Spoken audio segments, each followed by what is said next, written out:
Hey everyone, my name is Rooster and welcome back to Mechabellum. In today's video, it's going to be a bit of a longer one. I want to show you guys a best of 10 that I played against Sarah, who is one of the top 5 players in the world and arguably the best player in 401. A very, very scary opponent, and I think it's an exciting set of games, so I thought, you know what, let's highlight all of them in a two-part series, and yeah, showcase you guys how this type of scrim goes as we progress and we learn how we're playing and like try and adapt the way that we approach the games. So first game here is me being a Rhino spec with Steel Ball Fang. This is a pack that I've picked up a bit more recently because I actually don't think it does all that poorly, and it also gets a really nice slab of hit points. But my opponent is Steel Ball Crawler, which is arguably the better version for this mirror. So yeah, I can't really play on the line here, and that's why you'll see me play defensively. I did want to go on the line, but because my opponent has Steel Ball Crawler, yeah, I'm just scared of going on the line and having my crawlers, or having his crawlers face my fangs. So yeah, we're not going to do that. My opponent is a missile specialist. I should probably play around this. I'm not sure if I do. Either way, it is kind of difficult, though, to make sure that your opponent doesn't get a lot of value out of the spell. I'm going to be positioning inside. Fangs here are going to be behind the towers. They should be able to kind of walk in front of the tower before my opponent gets there. And the steel balls are going to be ever so slightly behind. Now, I decided to go for 2 arc lights, obviously, because I have to deal with the triple crawler from my opponent, and those are going to go in front of the towers with some fangs in front of them. I kind of like to place them to the side instead of fully in front of them, because this way you have a little bit of a better synergy between them. Otherwise, they tend the first fangs kind of tend to die before anything happens to the enemy arc lights. And here we go. Center position here, by the way, from Sarah. This is quite common. You'll see him do that a lot in these upcoming games. He's got a very iconic playstyle, and it does keep changing across the seasons, but currently this is kind of his the version of his strategy, I guess. And here it looks like I do manage to take out 1 steel ball, but the crawlers get to my tower, and that should be the first round going over to Sarah. Bit of a tough one, I think, here. It would be rough for me to be able to win this first round anyway, so I'll have to take the loss here. Round 2, probably going to be a loss as well, depending on how many missiles Sarah wants to use. And here, yeah, you get photon coating on one of the steel balls for Sarah. Logical pickup. For me, I mean, Advanced Shield Device is a good card in the long run, but because my opponent has steel balls, I'm not so sure I like it. Photon coating is a thing I could pick up as well, but I really don't want to stay in this steel ball mirror, because I think my opponent is simply ahead of me and should get a level on their steel balls earlier. So I kind of want to try and get out of the whole steel ball thing and buy different units to hopefully get back into the game.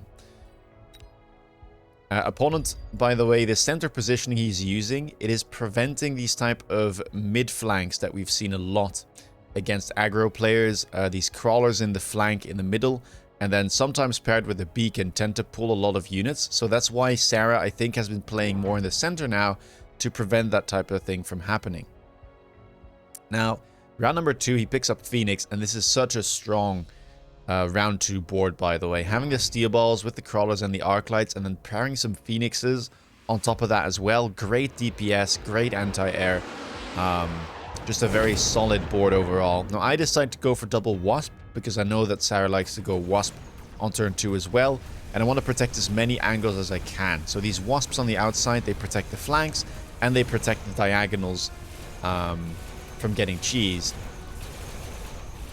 And here it doesn't look too bad, to be honest. Hopefully these Wasps can kill those steel balls and the crawlers so that I don't get debuffed. And then the question will be, do we have enough left to kill the enemy Phoenixes? We're still working away on the steel balls here in the back. Or in the center of the board, rather.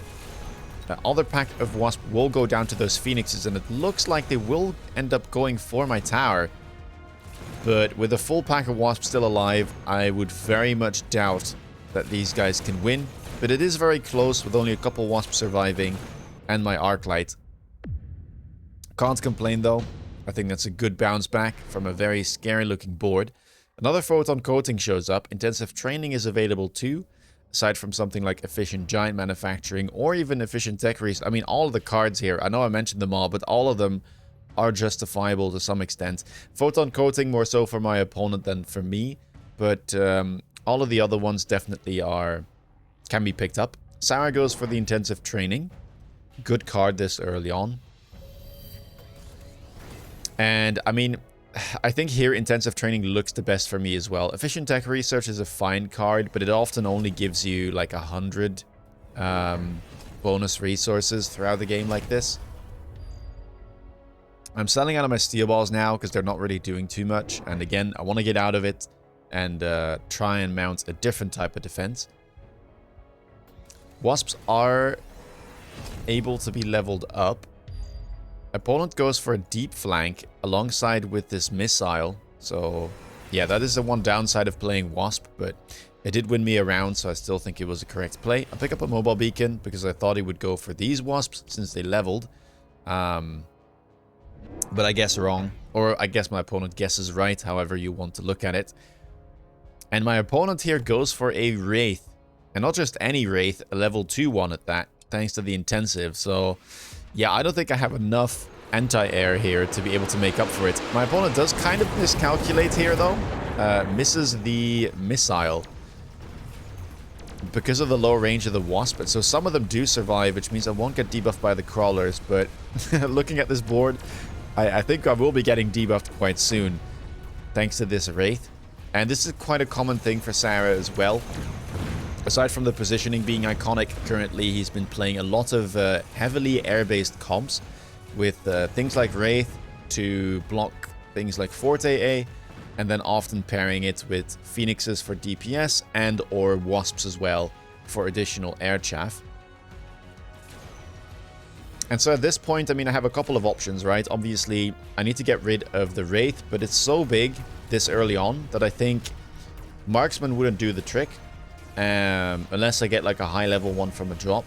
Phoenixes I could go for, but it's, I mean, I would end up in a mirror, right? Because my opponent has Phoenixes as well, so that's a bit tricky, which leaves me with things like the Giants, so like Raiden, Overlord, and Melter.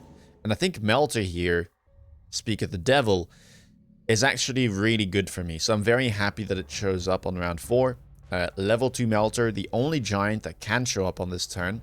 So yeah, that looks like something I would want to have, as it will instantly deal with that massive Wraith my opponent has. I also get access to my Rhino this turn.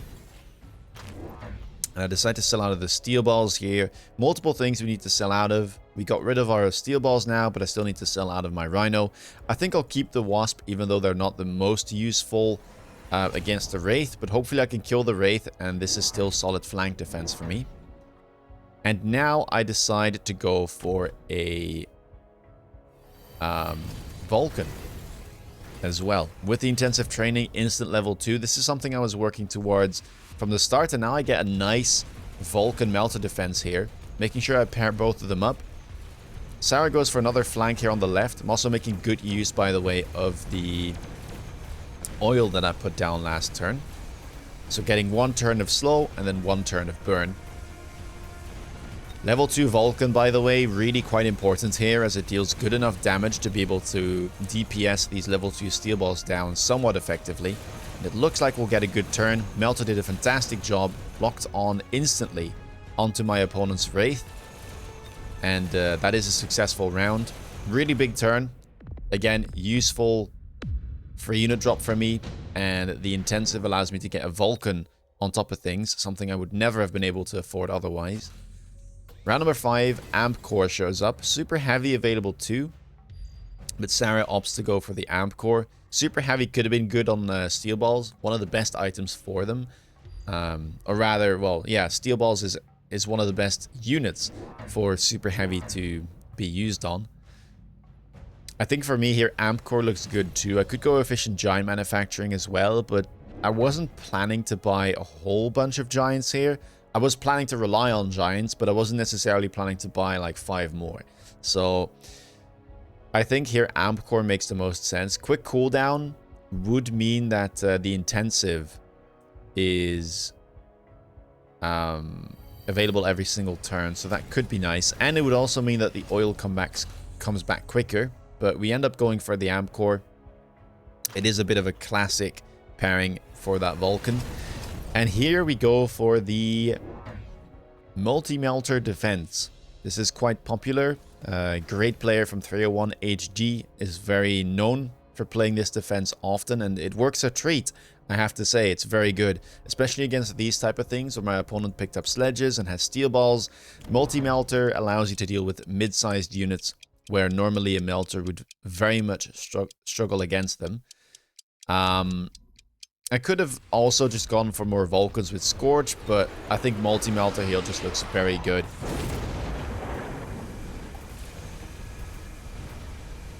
And I mean, you can see the multi-melter just like manages to get one lock-on to this Wraith while still clearing other stuff. And that's simply something that you would never be able to do without the multi-tech. Opponent does manage to get into the left side, however. Wasp's a little bit too slow and steel balls lock on, and so these I think they're level 3 steel balls now. I can't click on them, but we'll soon see what level they are. Did a really good job on the right during the debuff. And while I have some Wasps left, I don't think they'll be able to quite close this out. So Sarah strikes back, and that actually is a fair bit of hit points that I lose. Down to 2.1k. Round number 6, laser sight shows up. There was also a storm, but I think the laser sight is just great value, especially on something like the multi-melter, which loses a lot of range for clicking this tech. And yeah, storm just a little bit too expensive in my opinion. Now I decided to pick up another Vulcan. Left side was struggling with the chaff last turn, so have to pick up another one. I decided to go for Scorch, which should allow me to deal with these steel balls a little bit more effectively, and also clear the chaff a bit faster. Level 3 multi-melter now with the laser sight. This is kind of my raid boss unit. An opponent here goes for a very safe missile, just trying to get rid of my fangs. Yeah, the left side is not that well protected right now. But I decided to go for triple missiles to get rid of those sledge packs, and that will work. Just to clear the front line and then help me get these lock-ons. Wraith, this time around, stays a bit safer thanks to that laser sight, so you can immediately see the difference it makes an item like this. And multi-melter here is EMP'd. Opponent went for EMP on his Phoenixes, but lucky for us, it looks like we were able to kill most of the stuff. And while I say that, one steel ball is alive, and that's all Sarah needs to take out my raid boss melter. Have another one in the making. This one ready to level up. And it's not EMP'd for now. Oh, but this steel ball, it's fighting. It's fighting the damage from the melter. It has energy absorption. And it actually trades against the melter favorably. A little bit of an unlucky situation there. I think otherwise we would have probably won this round, but really good round from Sarah, and you can see that the work the EMP Phoenixes put in. And yeah, this time around the Wraith does manage to survive until the end. Round number 7, and we get more free units, and this time Fortress AA shows up, and I think, well, I already have 2 giants, so the board is getting a bit crowded with big units, but it's not bad if I get it for free, and anti-air is a really cheap tech, so why not? And that's exactly what we go for. In addition to Forte A being quite strong here, the other options weren't that useful, I think. I didn't really trust Phantom to do all that much. And I think there was a Stormcaller pack as well, which is not that useful against, you know, a board that's 50% air. So yeah, Forte A it is. We now have 3 different giants on our board. And I decided to pick up some sledges, as these have really good stall potential. They're good against Wraith, they're good against Steel Ball, they're even good against Phoenix. as long as the Phoenixes aren't a level up on the sledges, because they need 2 shots to kill the sledges. Oil is back off cooldown. I decided to do a shield here because I'm a little bit afraid of a retaliatory oil from my opponent. Doesn't end up being used. But we get some good locks. And if I manage to get some leave some giants alive, I'll do a lot of damage to my opponent here. That's the big difference between our boards. And even though I'm getting EMP'd, the thing is, these low-level Phoenixes just don't have the damage to quickly get rid of the Vulcan. And as the melters in the back get rid of the unranged steel balls, yeah, that's a lot of DPS that just disappears from the board, and a lot of damage going the way of my opponent now, down to sub 1k. Round number 8, an electromagnetic impact shows up. Both of us pick it up, fantastic spell, and yeah, I can get a lot of value out of it. Air units here are hard to protect from my opponent. Unless he wants to go for something like photon boats, but that's expensive. And round number 8, I decide to go for range and AA on my wasps, finally.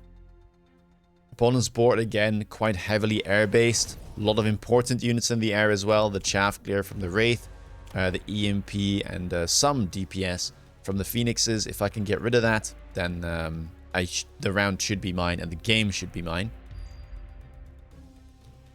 Of course, we're shielding this time. Both of us are loaning. Temp range is being clicked.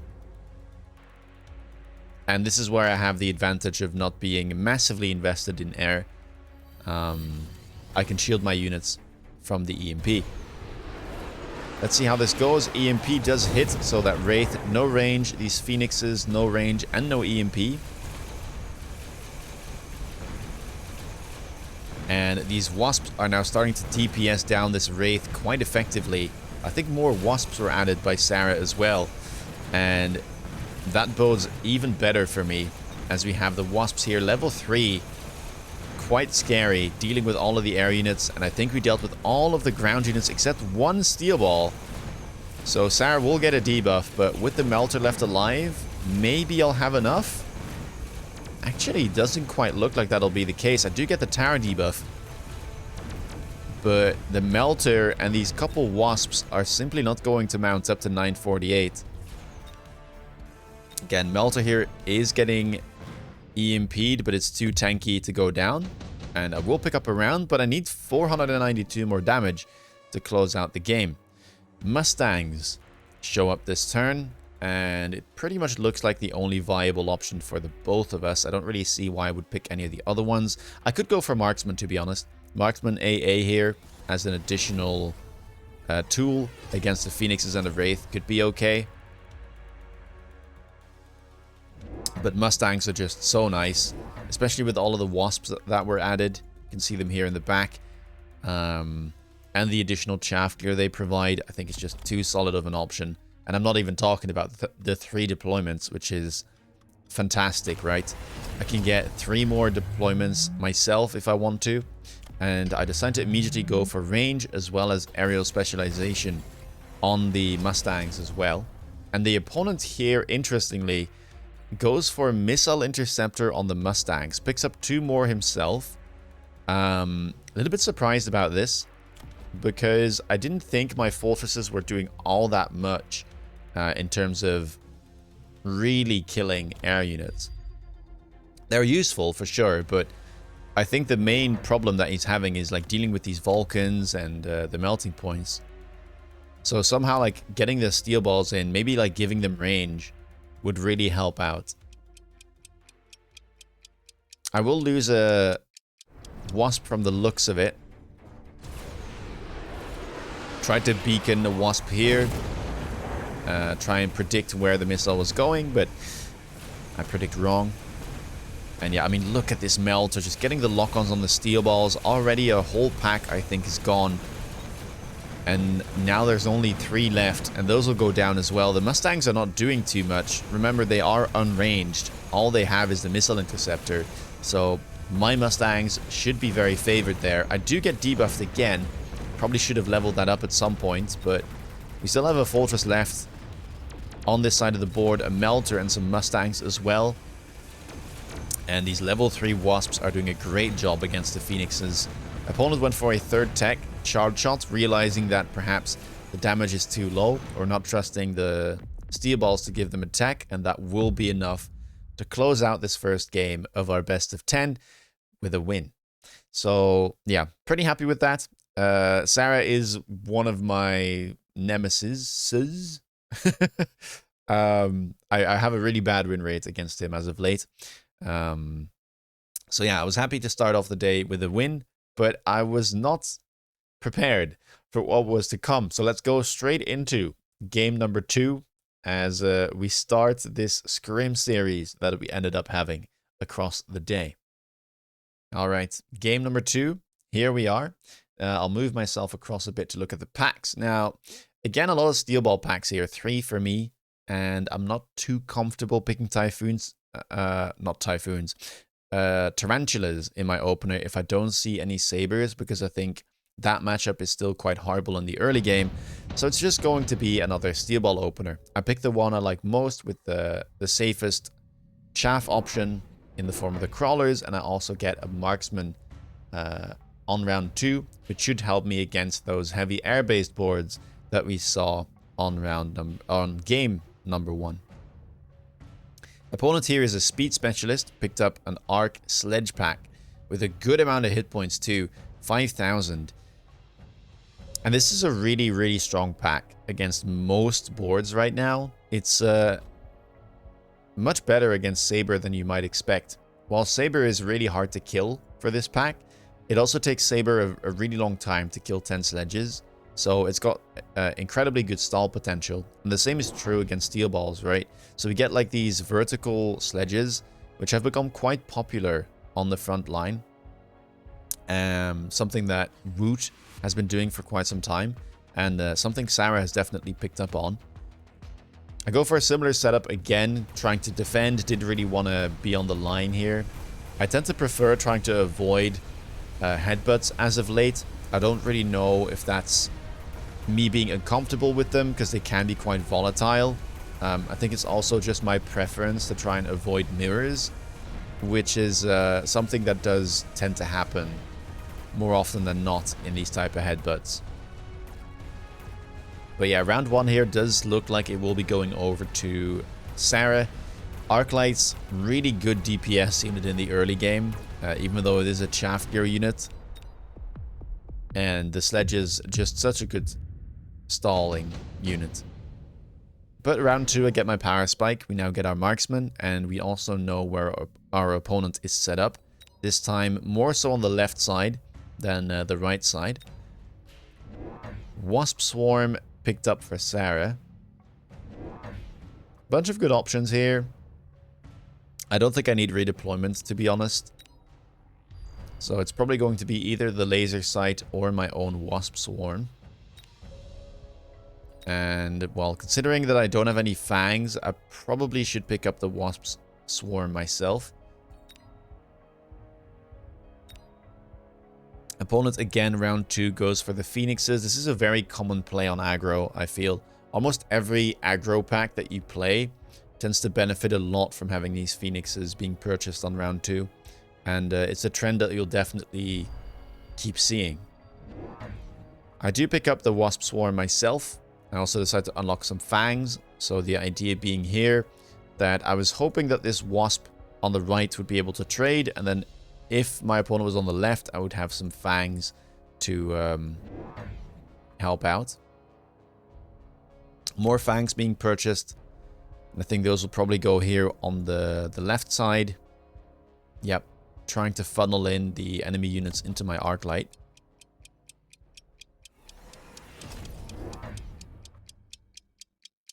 I have a bit of a different art positioning this time, so that's why I do end up putting these fangs in front of the arc light.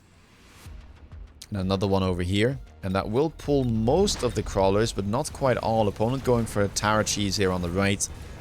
Wasps will trade against one another, but it looks like mine had to turn for a bit longer, and so my opponent does come out ahead, which means that I will be losing my tower.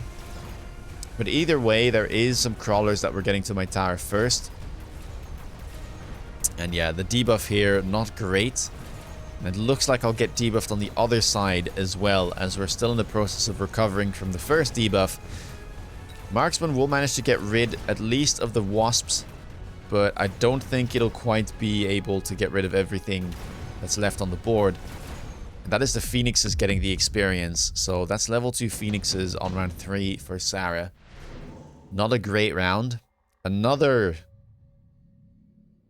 round where both of the blue spells show up. Underground Threat and Wasp Swarm. Only Rhino drop is missing. And I do decide to pick up the Wasp Swarm again. This time though, Sarah goes for the Underground. And I pick up another Fang Pack now. So we're now pretty set up. Symmetrical defense, should be able to deal with the Wasp Swarms wherever they may be. And I decide to have a go at my opponent's tower. Looks like the Underground will go aggressively here. Sarah first opting to put it defensively, but decides to simply purchase more crawlers back there to stall any of my potentially offensive spells. And I pick up 2 more arc lights on the sides to try and deal with these flanking crawlers. Arc lights will turn, so I'm very happy with that purchase. And the wasps will get the tower. And this is actually a product of the speed spec with the temp speed. Normally those wasps would chase the crawlers all the way back to my own board. But because of the speed difference between my wasps and his speed specialist, we do end up going for the tower. So that's one of the situations where speed spec actually is worse than just a regular specialist with normal speed on the units. We do get tower, and so finally we get another round in. As we enter round 4, it should be the free unit turn. It is. Sarah immediately picks up double Rhino. It's one of his favorites units, and I kind of know this as well, so I was expecting the Rhinos to show up. And here, I didn't really like any of these options. Stormcaller is just not good enough against speed spec to do anything meaningful. Tarantula was my other consideration. It is a good chaff clear unit. And Typhoon could have been okay as well, but I don't know if it's that good into sledges and rhinos. So I end up going for a little bit of a different play here. Something unusual. And I decided to pick up rhinos myself and immediately tech them with Whirlwind, because I was starting to see that these crawlers were really being annoying for my arc lights to deal with. They're getting so fast because of the double speed that I don't have enough to deal with them, and I need some chaff clear. And at the same time, I need something that can deal with this rhino push that I was expecting to come in. And so I said, well, you know what? If I just get my own rhinos, they're pretty good at chaff clearing with Whirlwind. Maybe that'll be enough for me to deal with them. Of course, I did keep my steel balls, and I get a good lock on here. So one rhino will immediately bite the dust, and the other rhino gets a Whirlwind attack off on Sarah's remaining one, which means that we will come out ahead in this round. Left side also looking quite good. The Phoenixes are starting to DPS down my rhino. I think this marksman here should be able to turn. Oh, it's not quite willing to. And that means we'll give the Tara debuff there. Marksman not really helping me out there. I hope it doesn't go down, because otherwise I have no anti-air. It looks like it will end up going down, so pretty bad chain of events, which means that we do end up losing that. A little bit unfortunate. Round number 5. Photon coating shows up. Sarah commits to the rhinos, picks up the armor to give the 50% extra hit points, and I decide to pick up photon as well on the rhino on the right side, since that's where Sarah is pushing. He did pick up a wraith, of course, last turn. Now picks up another one and clicks temp, or not temp range, clicks the range enhancement tech. And as I know that he likes to commit to air units and rarely sells out of stuff, I commit to the anti-air attack on marksman and elite recruit 2 of them. And there is some crawlers in the back for Sarah. And even though the Rhino deals with this pretty efficiently, it still takes quite some time, and that's enough time for my opponent to get close to my tower. Lucky for me, there's nothing there to target it right now, but that looks a little bit scary. Rhinos fighting each other. I do have the help of a marksman, which means I will come out ahead, luckily, but crawlers on my tower, I think I will get debuffed. Yeah, the Wraith there manages to find my right tower, and I will go down yet again now to 2100 hit points. Lots and lots of pressure coming in from this speed spec, and you can see the benefit, right, of clicking temp speed every single turn from like round 2, round 3 onwards on speed specialist. Sarah has done it ever since, and yeah, it's hard to deal with. Mustangs picked up here on the second round of unit reinforcements for Sarah. Sensible move, I'd say. For me, I mean, I don't really like Mustang into this amount of crawlers, into the armored rhinos. It doesn't seem that good. I think Raiden doesn't have enough damage to be able to deal with everything, which leaves either Sandworm or Melting Point, and I think Sandworm also doesn't have the best time into the high-level Phoenix and into the rhinos, so I end up going for the Melter instead.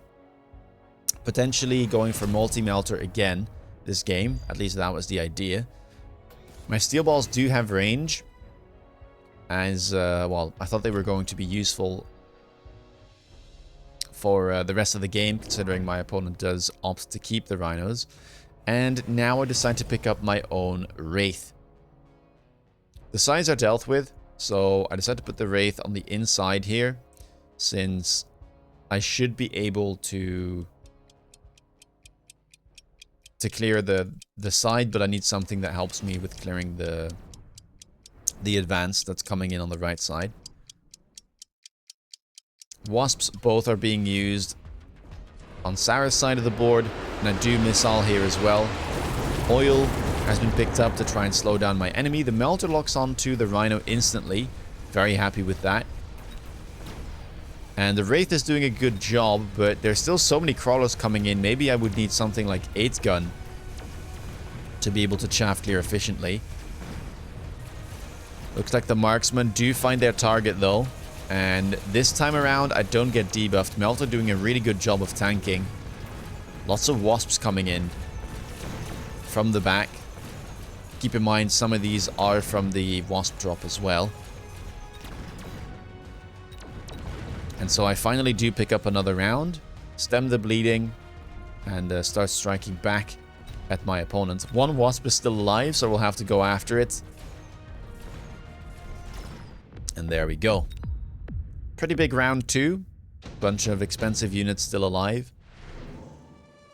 And now round number 7, we get electromagnetic impact available. Both of us pick it up. Again, really valuable onto these Wraith. I'll have to shield myself, which is something I do immediately so as not to forget. And my opponent picks up more Phoenixes now to get some DPS, and even goes for charge shots as well. So a really big round. And here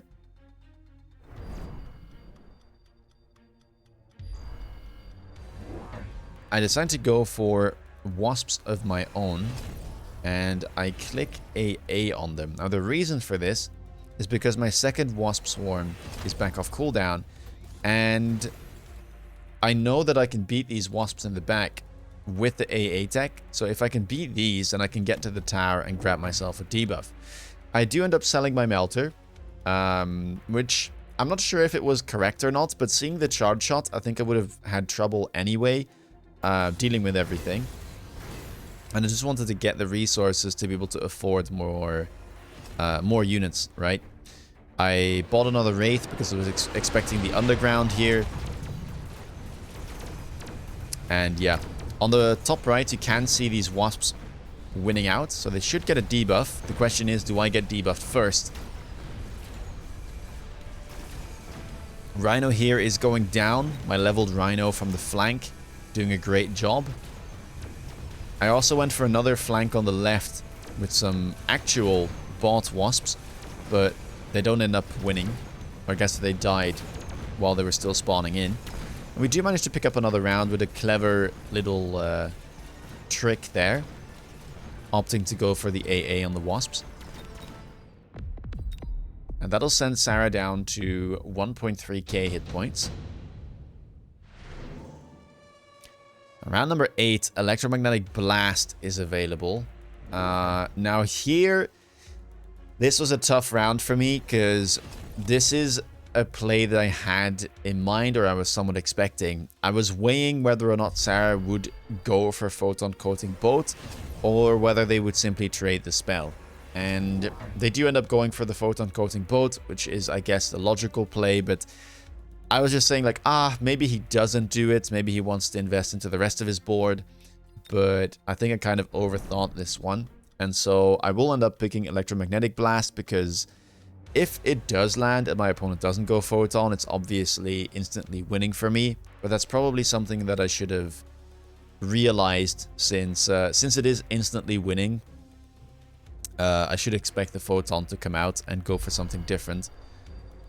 I don't know if there was anything here for me to do, though. It's a bit of a tough round,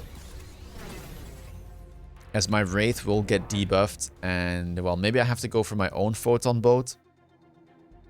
I can shield some of my units, but yeah, this will definitely not be a good round at all. Perfectly countered from my opponent, and certainly problematic for me. Pick up some more sledges on the left side. I don't really know why I put them here instead of here. Right side is still completely undefended. The wasps are still on the flank. This will end up winning. And I forget to missile the crawler there. So my Rhino does spend a little bit of extra time on that side. And actually, it seems like the Rhino this time goes for a completely different pathing. Not running into my steel balls, but running straight for the tower without a beacon. I hadn't seen this until now with the replay. But yeah, we do get debuffed, and even though my wasps end up winning the flank there, I don't have enough units left alive, I'm afraid, to be able to deal with all this air. And I'm not even sure, is that going to be game? Wasps will kill a Phoenix, but there's so many units left alive. 2 Wraith, an Overlord, some Rhinos. Never mind the Phoenixes.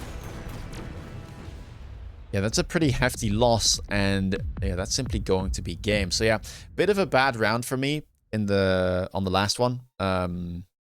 I knew that Photon Boat was an option, but yeah, took too long. And then because I thought so long about whether or not to take the spell, I kind of ended up missing a lot of plays here. Not missiling this crawler, not putting more stuff in front of the tower, which I definitely should have done. This sledge, for instance, should have been here. I was a bit afraid that he would send more stuff on this tower, but I think I should have just called the bluff. And yeah, expected the boat on the right side, which means that most of his deployments would end up over here. And yeah, a good game from my opponent. And we're now 1-1. Let's go over to the third game.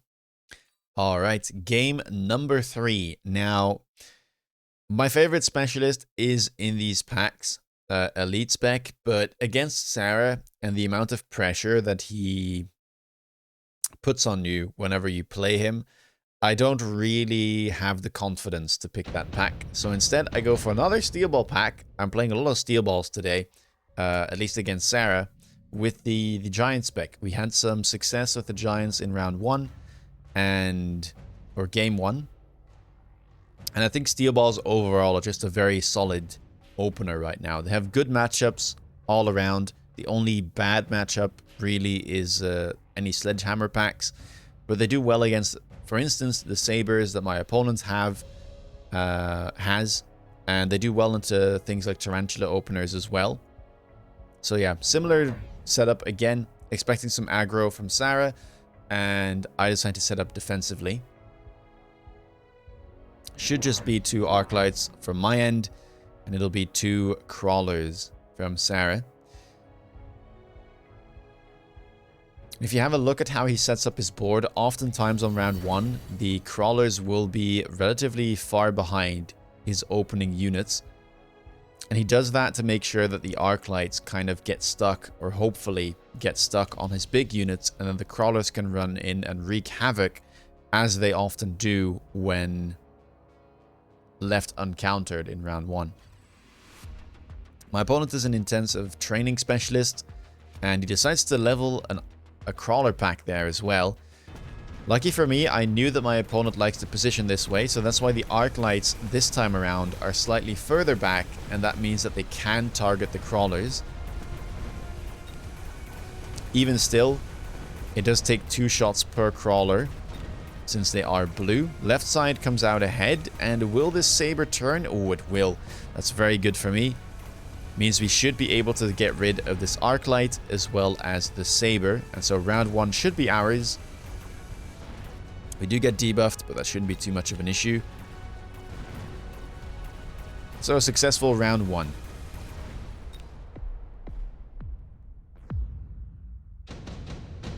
Now round number 2.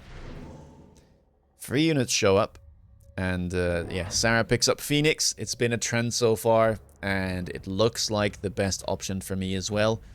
I don't have any anti-air. Marksmen, I think, are not the best at dealing with pushes, especially against Saber. They kind of lack damage, so Phoenix seems like the better pick. Sledgehammer would be nice, but again, with the Phoenix being offered as well, I can't really afford to skip that. Another Phoenix being picked up here as well for Sarah. Very strong looking board. Picks up an arc lights as well on the left. A steel ball managed to pick up a level for me if I desire to take it. I think it could be really powerful, and yeah, I do go for that.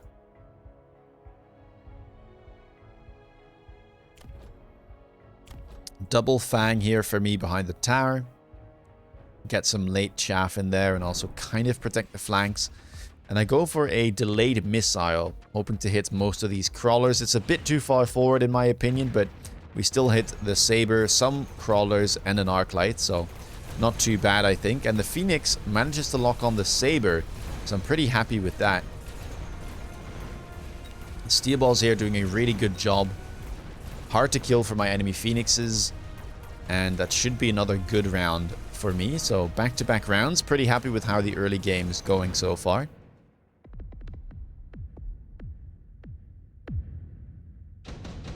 And now we enter round number 3. Laser sight available once more.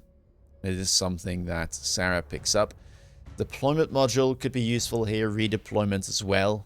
But laser sight kind of the no-brainer, I guess. Redeployment and deployment module would be something to use to make some type of cheeky play. And I decided to skip, which is maybe kind of surprising, but it makes sense when you do the math.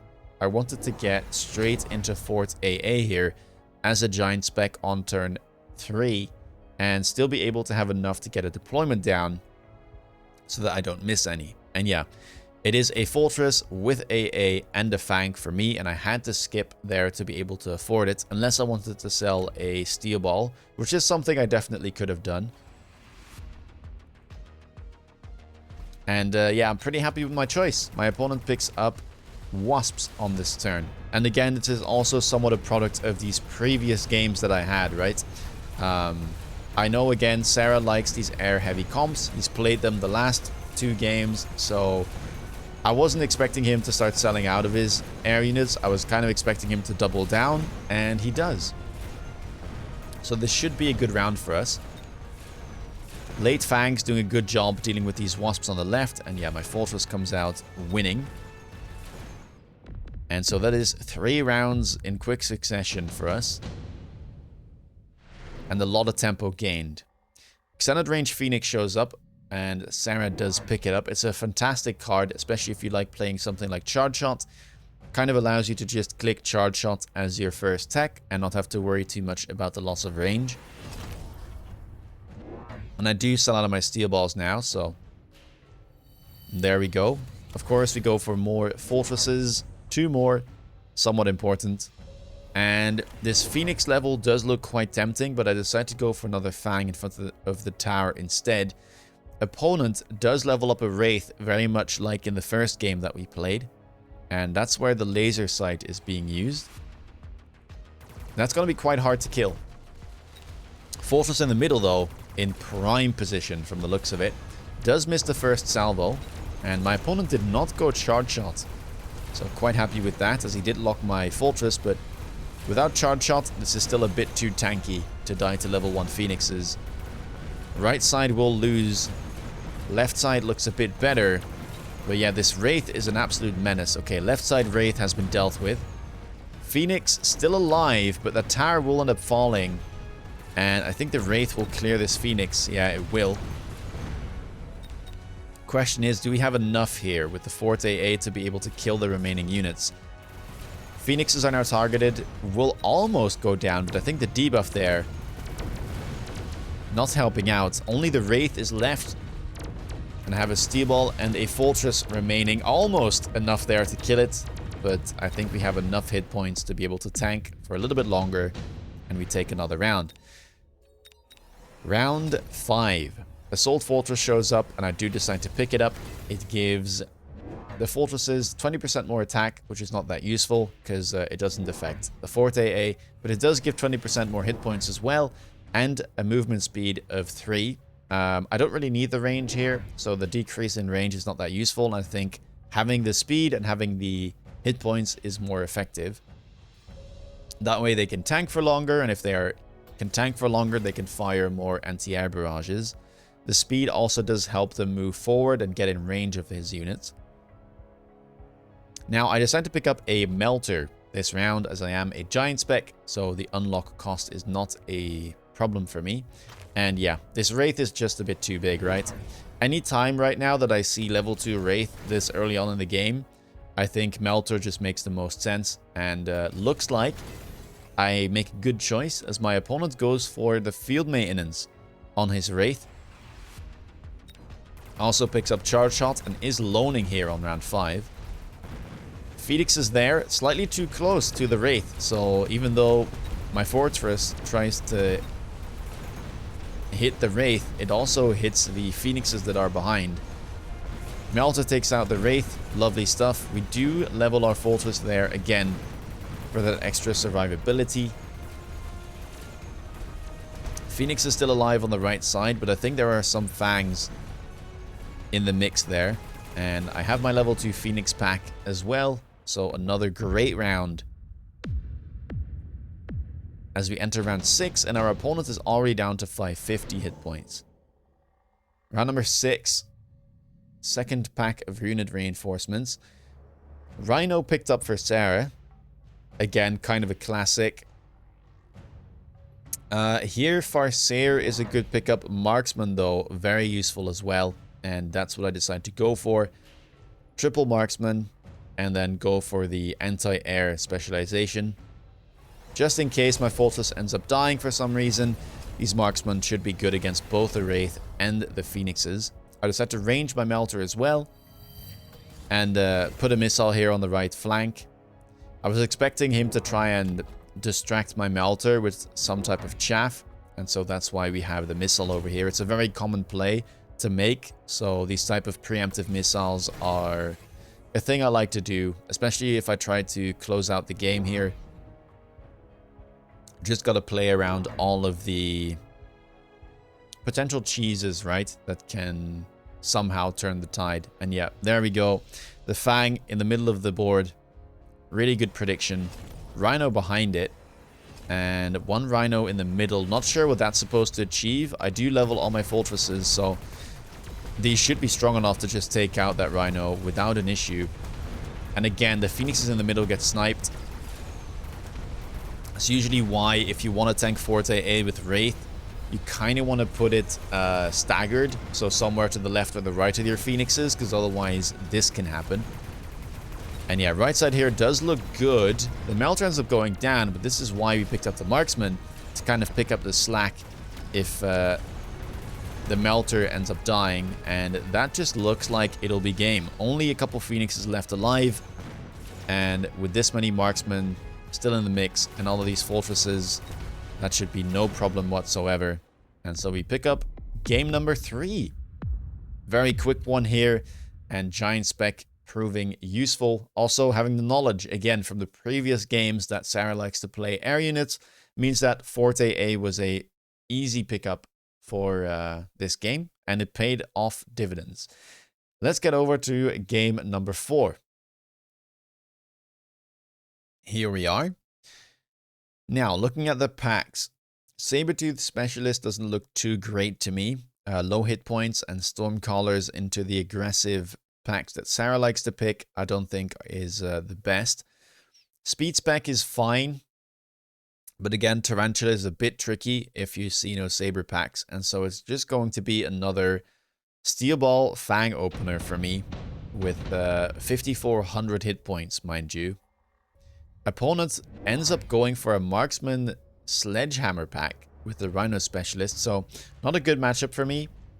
Anytime you play Steel Ball into Sledge, you can win the first round, but the stalling potential is simply so high that Steel Balls never really end up going crazy against these type of packs. Go for another defensive setup here. You can see a bit of a trend, right? So you can see like how having a certain way that you like to play tends to play out across like these multiple games against the same opponent. We're going to get a similar setup here from Sarah as well, with the vertical sledges on the line on the left side, the late crawlers, and then the marksman in between this time. Let's see how this plays out. I might have a bit of a better time. Question is, does the marksman... Okay, Steel Ball splitting off there saves the Arclight for a bit, but it looks like it's to no avail. And you could see that the Arclight was locked onto the Sledgehammer, which is exactly what Sarah tries to play for. It means that the crawlers get in and get the tower really fast, and that might just make the difference. If my Arclight had killed all the crawlers, it would take a little bit longer for him to get the debuff, because the sledges and marksmen are slower. And yeah, it allows him to kill enough Steel Balls here, keep all of his marksmen alive, and with still a full pack of Sledgehammers left alive, there is no way my Fangs and Arclight will be able to win this. And Sarah does win round number 1. Round number 2. Mass-produced Sledgehammer is maybe a consideration here. Definitely something that I could pick up. I believe that mass-produced Sledgehammer still can survive a shot from level 1 Marksman, which is quite useful. Elite Tarantula, it's a bit early for that. Very expensive card. Advanced Shield Device could be useful down the line, though. Could even be useful now that I think about it, because my opponent probably won't have that good of DPS or shield break. So getting an advanced shield down this early might cause problems for him. Sarah goes for the improved Scorpion, which is quite surprising, I have to say.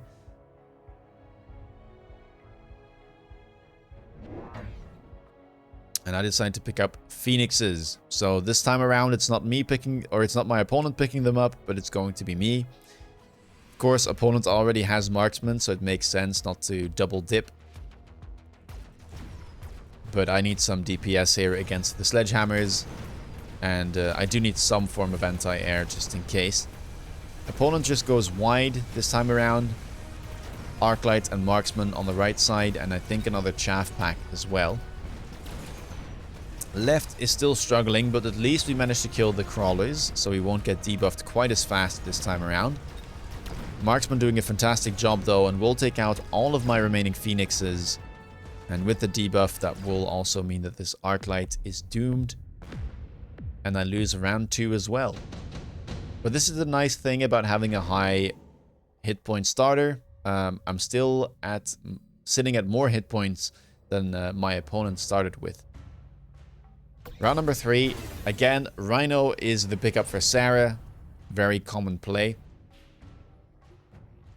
And knowing that, I think Saber here looks pretty good for me. I could go for my own Rhinos in the back line or on the flanks if I want to. Or do the same at Phantom Rays, but Saber looks just like some good front line. Lots of hit points. And is good into Rhino as well if it manages to survive. But I mean, look at where the Rhinos are. That is a very unusual sight. Ultra late Rhinos. And I guess what he's hoping for here is to kill my Steel Balls kill whatever I may buy against the rhinos before the rhinos arrive. And then these guys can take over the mid to late round.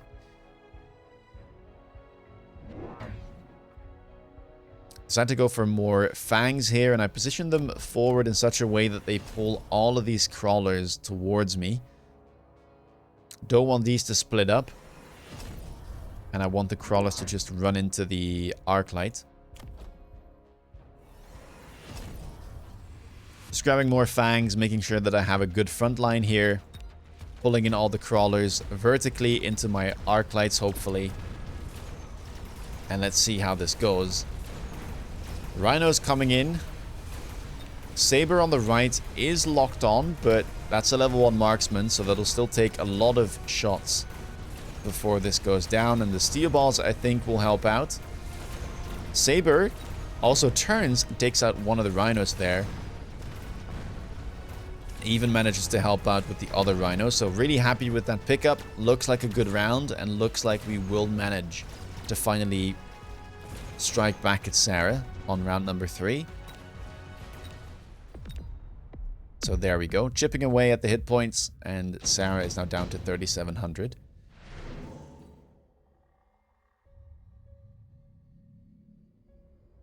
Round number 4, shield airdrop available. I decided to pick up subsidized steel balls. I was looking at that board and thinking, well, my opponent is going to have another rhino from the rhino spec. And with 2 more rhinos at the back of the board, I think steel balls should be quite effective. 2 more steel balls on the outsides, and I pick up a crawler as well.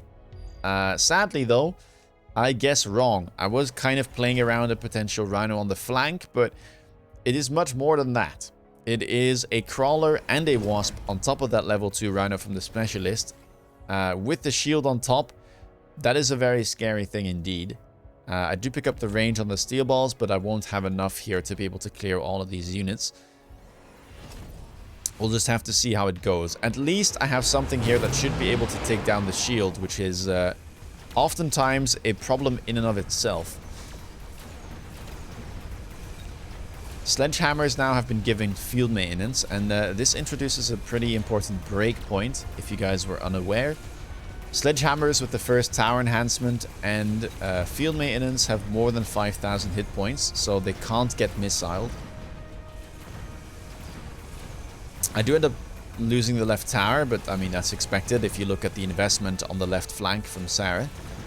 Right side does look quite good, and well, all I have to do now, or for now, is make sure that I can deal with that flank. And I think the only thing that I can buy realistically is going to be a Wraith, since I have to deal with the crawlers and I also have to deal with those wasps. And I think Wraith is the best answer into that.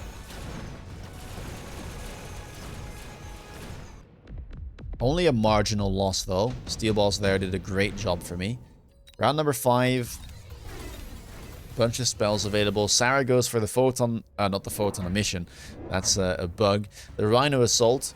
Even more rhinos. Rhinos upon rhinos upon rhinos this game. Electromagnetic blast. Not that useful, I think. Opponent doesn't have that many spells, so I decide to skip. Pick up a Wraith to try and defend the left flank. More crawlers have been added there for Sarah, so trying to annoy me even more. Oh, never mind. Thinks twice about the crawlers. Puts them in the back or somewhere else. On the left here, it seems. Drops a rhino. I really hope that this Wraith doesn't get hit by it, because otherwise it will die. But it shouldn't, I believe. I did not play around this, though. Wasn't really expecting the rhino to go there. We also do drop a missile just in case. It should slow down the rhino, if anything. And Sarah here goes for more Mustangs. A little bit surprising to me. Don't really know what that's for. I guess it's for the fangs I have. But currently they don't have any range. Neither do my arc lights. So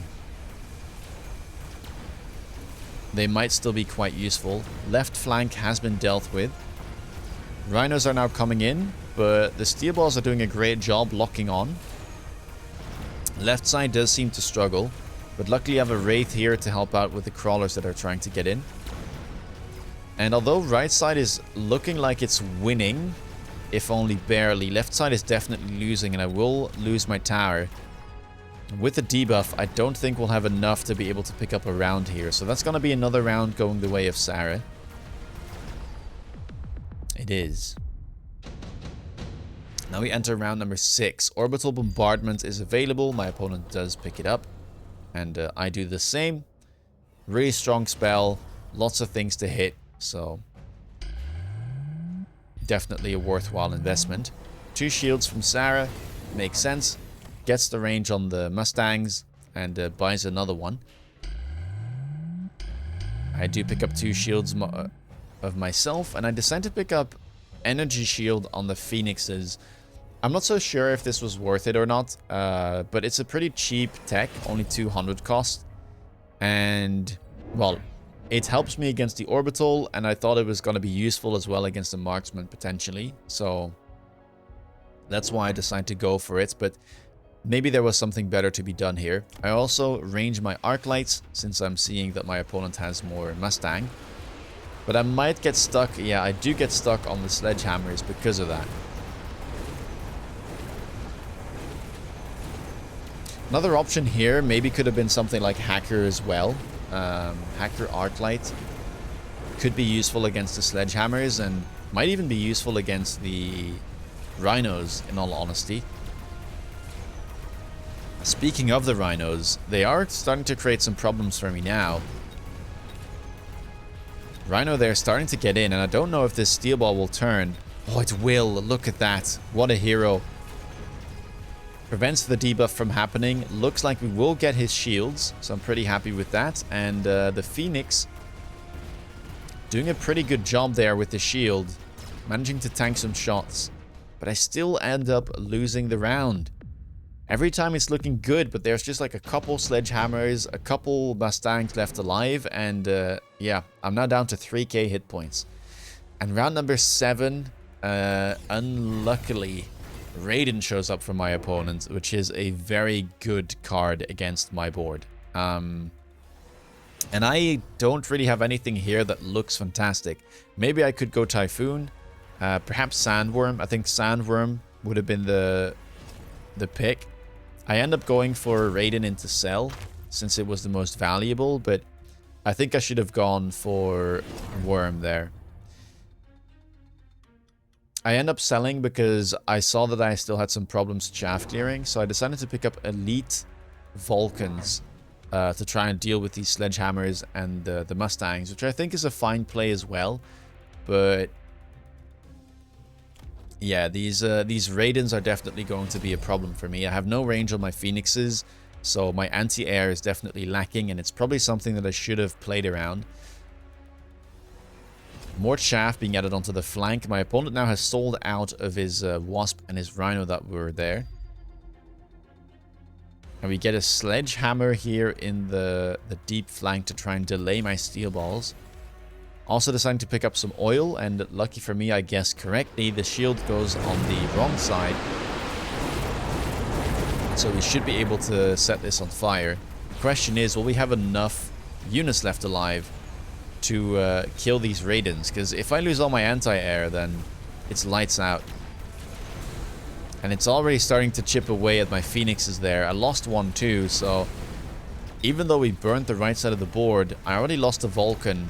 And I only have one Phoenix left, which is getting chipped down too by those Raiden lightning bolts, and now it's gone.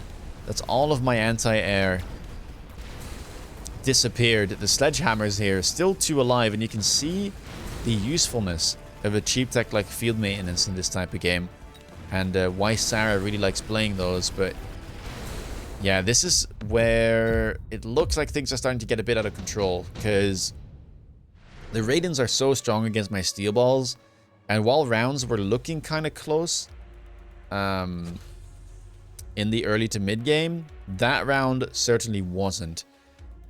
Steel ball production line here picked up for the both of us to put it onto our giants. And I kind of need range, I think, on my Vulcans, but that is expensive, and I still need some answer into the Raidens as well. End up just clicking range on the Phoenix, but that does mean that I don't have that much resources left.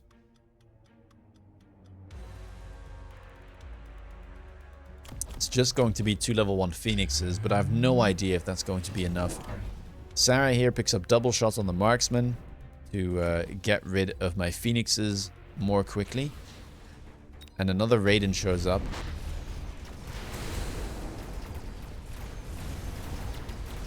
Falcon here does get a good lock onto those sledges, but they are level 3, so it takes a little while to kill them, and oh my days. We did not keep the lock, so the sledges there still being annoying, and you can see how strong the Raidens are. Targeting my steel balls means that the rhinos are now getting in, and the damage from these double shot marksmen is fantastic. So I lose my Vulcan, and I still have to deal with all of these Mustangs, and still one sledgehammer there is alive. And that doesn't look good at all. I think I should still be alive, but don't really know what I should be doing here. Something like an incendiary bomb maybe could have been good on the Vulcan, but I currently don't run it. And yeah, I have to be completely honest here, I have no idea what to do. It just seems like my opponent has a much stronger board. Anything I can think of seems like it's instantly countered. Can't really go Wasp with AA because my opponent has Mustangs. Can't really go Phoenixes because they get like a hit from the backline with how Raiden works. And also my opponent is really high level marksman. My Vulcans are dying. Yeah, it just seems like a rough one. We do get 3 units, and I decide to pick up Phantom Rays. Sarah does the same and picks up Stealth, puts them on the flanks as defense, which means that my cheese play will not work. Yeah. I just decided to go for more Vulcans here, as the problem still was getting rid of the sledgehammers and getting rid of the chaff. If I can do that faster, my hope was that I would be able to get rid of the Raiden. But yeah, that level 3 Raiden there, big problem for me.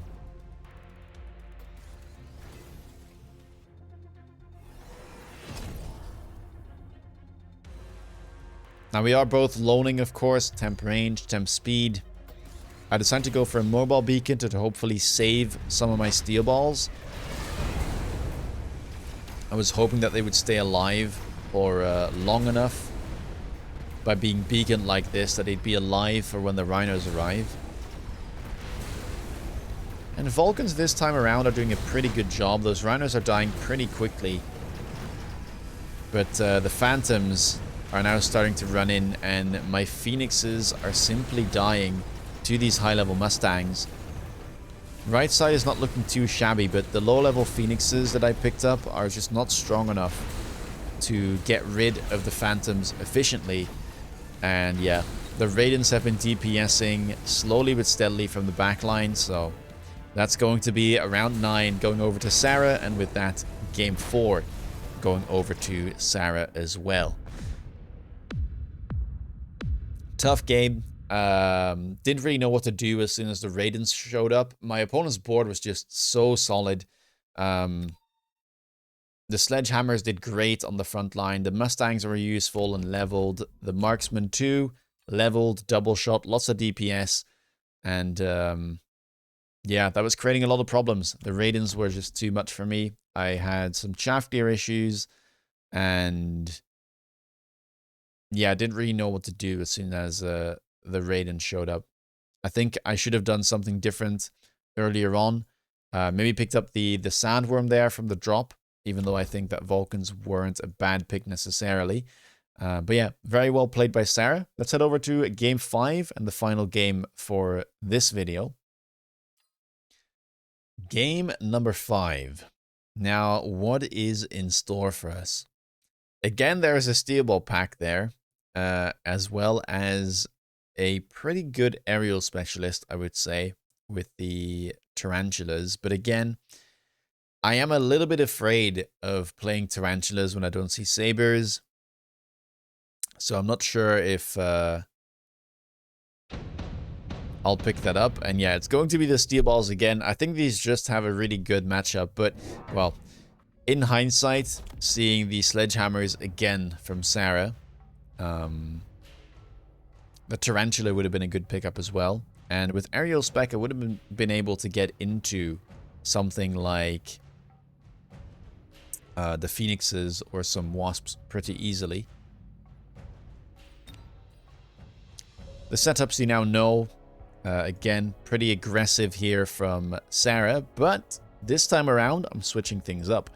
No longer playing defensively, I'm saying, you know what? Why am I not trying to just play aggressively here? Let's try and go for a headbutt, and we do get a headbutt. Both of us are on the same side.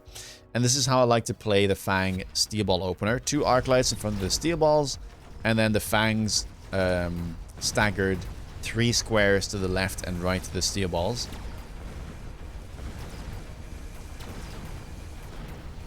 Arc lights here are doing a pretty good job. We'll get rid of all of the crawlers. I will lose one to the marksman, but the left side still looks strong. We might even be able to get a debuff. Whether or not we get one, I guess. Oh, very smart steel ball there. Gets the debuff, and that should allow us, I think, to win this round. Also means that the steel ball will level, and so the first round here is successful with a bit of a different line of play this time. Heavy armor shows up on round 2, and this is one of the most insane things that can happen. Instantly leveled steel balls into heavy armor is very, very hard to deal with. And yeah, that is a 16k hit points per steel ball on round 2. There's not much in the game that can deal with this. I also have my missile strikes available. Opponent goes for this shield airdrop against the missile strike, I guess. If not for this, into the steel balls, this wouldn't be very useful. But I guess he's trying to stop the value there. Here I was looking whether or not it could actually hit both of the marksmen. I think this one does get hit, but this one doesn't. Not sure if I keep this or if I move it around somewhere else. We get some crawlers on the flank, and so this is what I was saying in game 1, right? Sarah likes to play around this type of mid-flank that can pull all your units back, and that's why he deploys in the center. And we get a crawler here aggressively from Sarah. I put some fangs on the right tower, and I was trying to predict the cheese here, but Sarah plays around it and puts the fang slightly too far to the left, so I miss my missile strike. I was playing on stream, so, you know, I was also kind of playing for the fun of it, but it's good to have some fun now and then, right? Like, if I do hit that, then I think I have a very big mental edge on my opponent for that game. And either way, even though we do get pulled, these steel balls are incredibly tanky. So, yeah, even though I do get debuffed twice, it still takes ages for my opponent to take down these steel balls, and it takes so long that they even manage to recover from the 2 debuffs and take the round nonetheless. Now, here we have an interesting dilemma.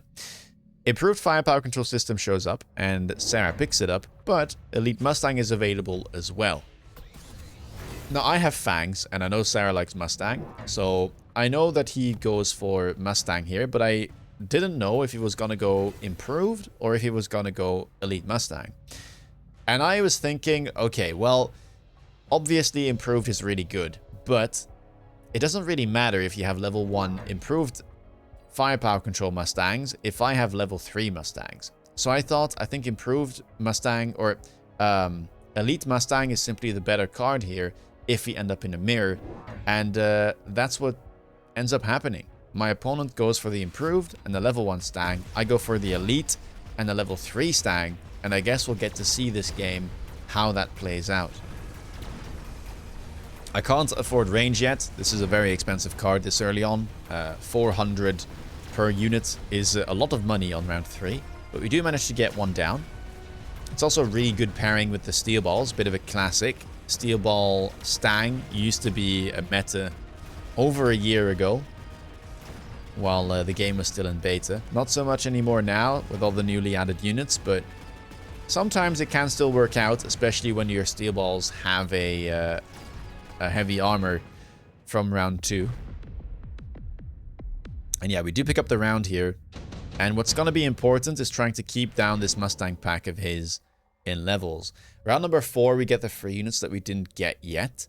Double Farseer is a very valuable pack. Sabertooth, quite good here as well. Nice pairing with the Mustangs usually. Phantom Rays could be useful, but into level 3 Mustang, I'm not too scared of it. And Typhoon could be fine here as well. Typhoon Ball is a good pairing. Some nice chaff clear, good frontline with the barriers, and yeah, that's what we decide to pick up. And you can see me positioning them in such a way where I might be able to use barrier at some point and kind of protect my front chaff. I get range on the Mustang, same thing here for Sarah, and he's trying to get to my right tower with the Sabertooth pickup that he went for. Somewhat surprised that he went for this. It is again a good unit to play alongside Mustang, but it tends to not do that well into steel balls. And here I decided to put my Typhoon near the right tower because I didn't want to miss all this again, but it ends up being quite useful considering the Saber that's there as well. Not that this Typhoon will beat a level 2 Saber, but at least it'll create some sort of stopgap to prevent this from getting debuffed too quickly. In the meantime, the Mustangs are doing a good job. Left side is hard winning. Middle not looking too great. Those level 2 sledgehammers are kind of tough to deal with. Lucky for me though, it looks like we should be able to keep these Mustangs from leveling yet another round. And the other Mustangs did level, but they don't have an improved firepower control system, so I don't mind that too much. And looks like we will end up losing the round there. Typhoons, I guess not the best. I didn't really know what to pick. Maybe I should have just gone for the Sabers myself. Round number 5, Orbital Bombardment shows up. Sarah does pick that up as well. Nano Repair could have been good on my big steel ball, but I already have an item for that. So I guess Orbital here would make the most sense as well. Yeah, I do go for it. Sarah does have the shield drop though. And here I decide to invest a bit more into my steel balls. Seeing as my opponent did go for sabers, I think it makes a lot of sense to give these guys a bit of love and give them a tech. Missile strikes are available as well. I decided to use them here on the right, and some Mustangs were added. So this was just supposed to kill a pack of crawlers, but seems like I might get a bit of luck and hit some Mustangs as well. Steel balls on the right to try and deal with this Sabertooth. I think the Typhoon did just fine against the crawlers there, so don't need more chaff clear on that side. And let's see how this goes. More fangs added here on the left to try and stall my Mustangs, but not sure that's going to do all that much. It does pull my steel balls all the way to the back though, but maybe that's good, as all my units stay safe inside of the barrier and don't walk out. Steel balls are locked onto the Saber, but looks like it isn't quite enough, or they don't manage to lock on for long enough to win there. And we do lock the tower. I get debuffed, but I should debuff him in return. And again, yeah, these steel balls here are absolute MVPs and simply unkillable. I do get debuffed once more, and that Saber is doing a fantastic job killing the level 3 steel balls, but there's still one left alive, and my elite Mustangs will prevail. Round number 6, we get yet another orbital, so back-to-back spells now. Heavy armor also available. Sarah picks up the orbital again. And it just looks like maybe something that we should go for, but actually I don't. Kind of surprised about that. Don't think heavy armor is that useful, but I guess it could be somewhat fine on one of the steel balls. The thing is though, level 1 steel balls still get one shot by level 2 sabers, so even with the heavy armor. So I think I should have just picked up the orbital as well. And this is where I decided to go for a replicate crawler play, because my opponent seems to really like my flanks a lot. So I just elite recruit some crawlers and give them replicate, so that we can replicate off of the flank and get some value from the enemy chaff. Crawlers here on the right also doing a good job. On top of being useful for the flank defense, crawlers are also very good against Mustang. And currently my opponent really only has Mustang for chaff clear, aside from a couple sledge packs. Sledges again have that field maintenance. We've seen it throughout the last 4 games, and it does show up here again.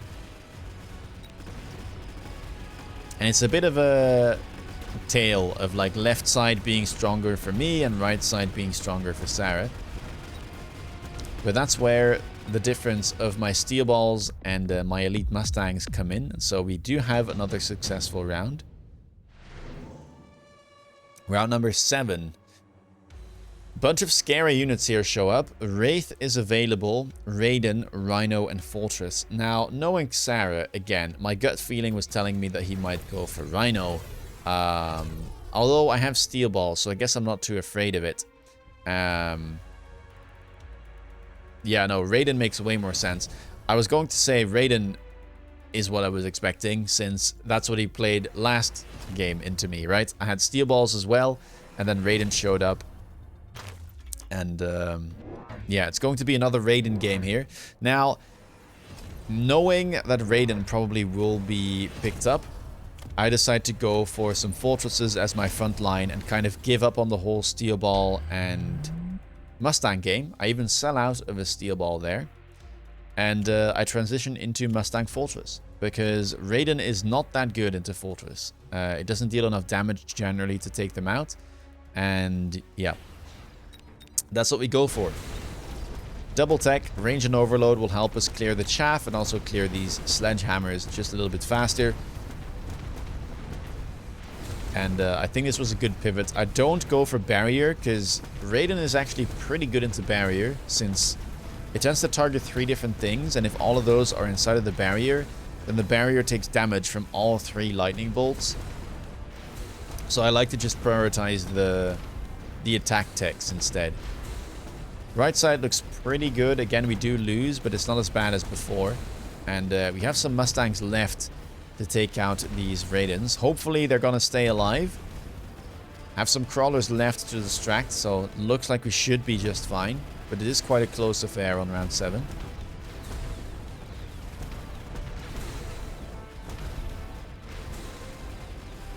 And here we go. Nice round there, and a good read.